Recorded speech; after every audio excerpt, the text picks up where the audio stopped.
The United States Constitution is often referred to as a living document because it can be changed to reflect the time and the needs of the people it governs. One of the ways the Constitution can be changed is through court cases that are heard and ruled upon by the Supreme Court. Today we will look at 3 key court cases that affected the development of our government. The process by which the Supreme Court hears and rules on court cases is known as judicial review, and it is a direct result of the first court case we will discuss, Marbury v. Madison.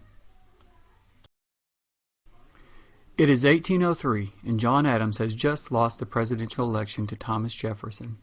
With only hours left in his presidency, President Adams is appointing as many federal judges as possible in order to prolong the influence of the Federalist Party on the country. One of the people he appointed as a judge was William Marbury. Unfortunately for Marbury, he did not receive the paperwork making him a federal judge before Adams' term as president was over. Jefferson, instead of delivering the paperwork to Mr. Marbury, ordered his Secretary of State, James Madison, not to deliver the paperwork. When William Marbury found out, he filed suit against James Madison for violating the Constitution by failing to deliver the papers. The Supreme Court ruled against Mr. Marbury, and as a result, he never became a federal judge. But even more importantly, the court used this case to establish the principle of judicial review, which allows the Supreme Court to declare laws null and void if they violate the Constitution. It is 1816, only a few short years after the end of the War of 1812.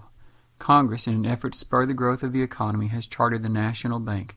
Maryland was one of several states that viewed the bank as a way for the federal government to seize more power from them. In 1818, they passed a law requiring the bank to pay a state income tax. When James McCulloch, the cashier of the Baltimore branch of the National Bank, refused to pay the tax, Maryland filed a lawsuit in federal court. At stake were 2 important issues. 1. Did Congress have the authority to establish a national bank? And 2. Did Maryland have the right to interfere with the federal government by passing laws that interfered with its ability to run the country? In 1819, the Supreme Court ruled that Maryland did not have the right to tax the National Bank or any other federal institution.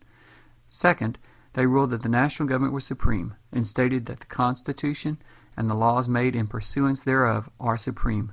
They control the Constitution and laws of the respective states and cannot be controlled by them. In 1824, New York state law gave exclusive right to operate a steamboat in New York waters to Aaron Ogden. Thomas Gibbons had a federal coastal license, which he felt gave him the right to operate his steamboat on the waters between New York and New Jersey without the need for an additional license from the state of New York. When the New York state courts consistently ruled against him, Gibbons filed suit in federal court. After listening to the arguments from both sides, the Supreme Court ruled that trade between the states fell under the control of the national government by virtue of the Supremacy Clause of the United States Constitution.